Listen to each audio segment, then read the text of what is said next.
Hello and welcome back. In this problem here, we're going to be solving a quadratic inequality problem. So these really aren't too bad. I'll just show you a little trick that I use that might help you guys out. But like any quadratic, we're going to start off by getting all of the terms on the same side. So 2x squared plus 3x minus 14 is going to be less than 0. And for my trick, I'm just going to solve it with an equal sign for now.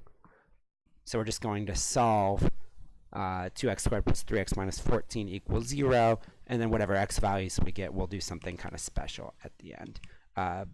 But of course, this is going to factor into 2x plus 7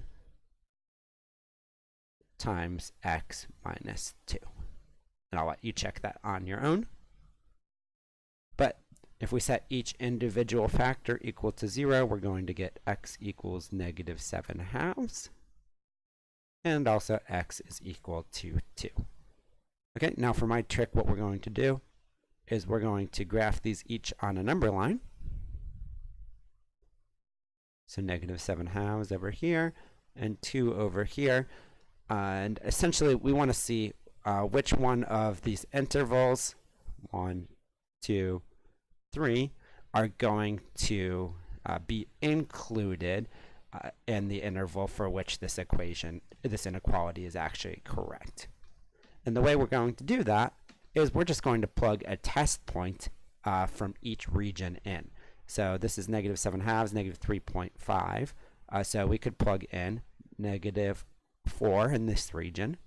We'll plug in 0 in this region and 3 in this region.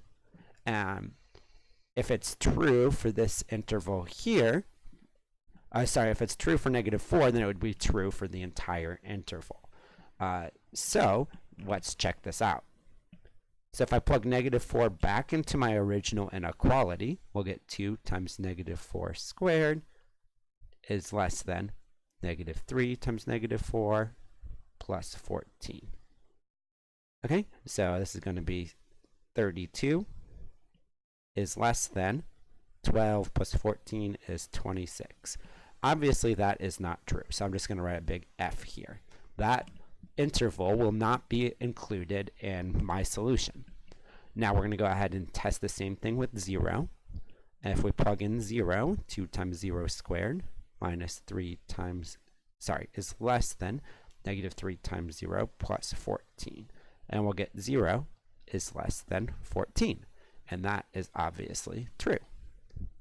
Finally, if I plug in 3, then I would get 2 times 3 squared, 18 is less than negative 9 plus 14. So 18 is less than 5. And again, that would be false. So I only care about this interval, negative 7/2 to 2.